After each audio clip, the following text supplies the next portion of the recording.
Hello everyone, welcome back to our channel. ఈరోజు మనం Andhra Pradesh high court ఎగ్జామ్స్లో అడిగిన జనరల్ నాలెడ్జ్ మరియు కరెంట్ అఫైర్స్ ప్రశ్నల పార్ట్ 3 వీడియో చూద్దాం. మొదటి ప్రశ్న, డిసెంబర్ 2025లో రాష్ట్రపతి ద్రౌపది ముర్ము చేత జాతీయ హస్తకళల పురస్కారం అందుకున్న ఆంధ్రప్రదేశ్కు చెందిన డి శివమ్మ ఏ నిర్దిష్ట కళారూపంతో సంబంధం కలిగి ఉన్నారు?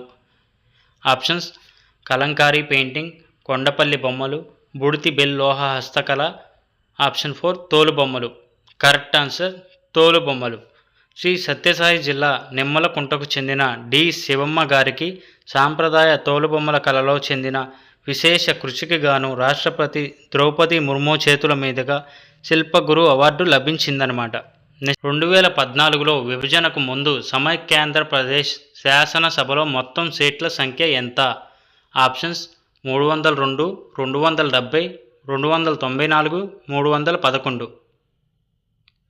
Correct answer option 3 294. 2014 విభజనకు ముందు ఉమ్మడి ఆంధ్రప్రదేశ్లో 294 అసెంబ్లీ స్థానాలు ఉండేవి.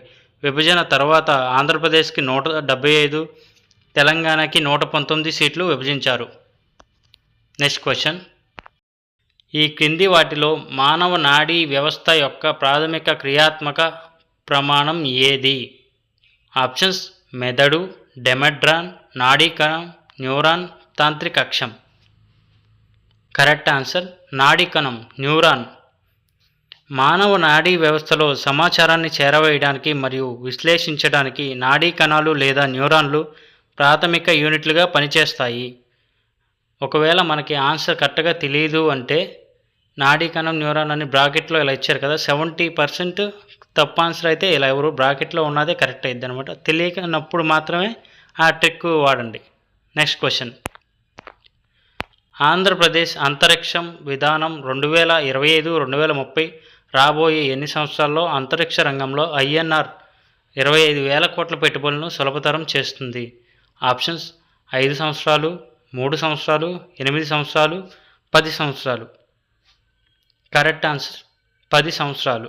ఆంధ్రప్రదేశ్ అంతరిక్ష విధానం 2025-2030 ప్రకారం రాబోయే 10 సంవత్సరాల్లో అంతరిక్ష రంగంలో 25,000 కోట్ల రూపాయల పెట్టుబడి పెట్టాలని నిర్ణయించుకుంది. నెక్స్ట్ క్వశ్చన్,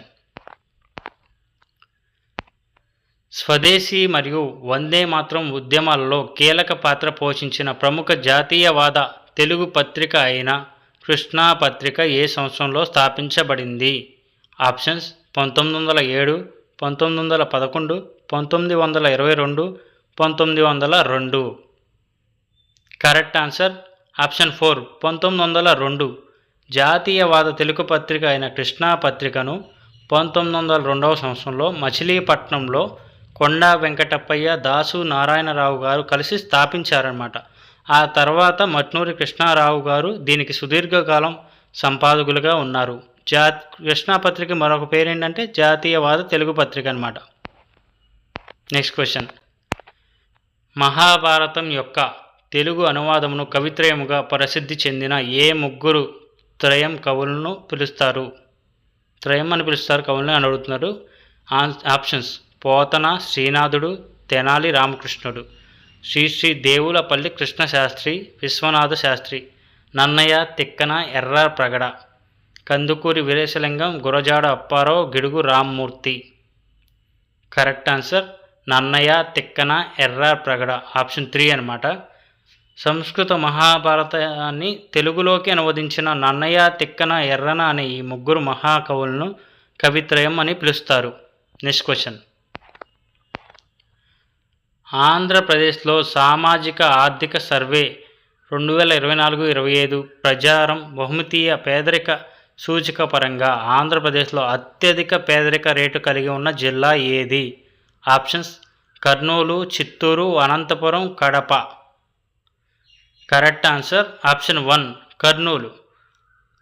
మన రాష్ట్రంలో అత్యధిక పేదరిక రేటును కలిగి ఉన్న జిల్లా ఏది అంటే కర్నూలు అనమాట. Next question,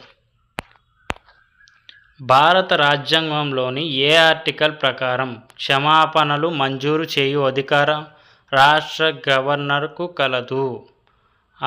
options: article 165, article 163, article 161, article 160. Correct answer article 161 option 3. రాజ్యాంగంలోని ఆర్టికల్ 161 ప్రకారం నేరస్తుల శిక్షను తగ్గించే అధికారం గవర్నర్కి మాత్రం ఉంటుంది. తగ్గించే అధికారం, పూర్తిగా శిక్షను రద్దు చేసే అధికారం రాష్ట్రపతికి ఉంటుంది. ఆర్టికల్ 72 ప్రకారం రాష్ట్రపతికి పూర్తిగా ఎటువంటి శిక్షణ అయినా తొలగించి మరణ శిక్ష, ఉరి శిక్షను కూడా తొలగించే అధికారం రాష్ట్రపతికి ఉంటుంది. ఏ ఆర్టికల్ ప్రకారం? ఆర్టికల్ 72 ప్రకారం ఉంటుంది అన్నమాట. Next question. వీరభద్ర దేవాలయం అనే ప్రముఖ నిర్మాణ వాస్తుశిల్ప స్మారక కట్టడం ఏ రాజవంశం పాలనలో నిర్మించబడింది? ఆప్షన్స్: పల్లవులు, శాతవాహనులు, చోళులు, విజయనగర రాజులు. కరెక్ట్ ఆన్సర్ ఆప్షన్ 4 విజయనగర రాజులు. అనంతపురం జిల్లా లేపాక్షిలోని ప్రపంచ ప్రసిద్ధ వీరభద్రస్వామి ఆలయాన్ని మరియు అక్కడి శిల్పకళలను విజయనగర సామ్రాజ్యంలో నిర్మించారన్నమాట. Next question. ఆంధ్రప్రదేశ్ సామాజిక ఆర్థిక సర్వే 2024-25 ప్రకారం 2024-25 నాటికి రాష్ట్రం మొత్తం చేపల ఉత్పాదన ఎన్ని లక్షల మెట్రిక్ టన్నులు చేరుకుంది? So options: 56.62, 73.98, 62.01, 41.38. Correct answer option 4 41.38. Andhra Pradesh సామాజిక ఆర్థిక నివేదికల ప్రకారం రాష్ట్రంలో మొత్తం చేపల ఉత్పాదకత 41.38 లక్షల మెట్రిక్ టన్నులు చేరుకుందనమాట. ఈ వీడియో మీకు నచ్చితే లైక్ చేయండి, అలానే మన ఛానల్ సబ్స్క్రైబ్ చేసుకోవడం మర్చిపోకండి. Thank you so much.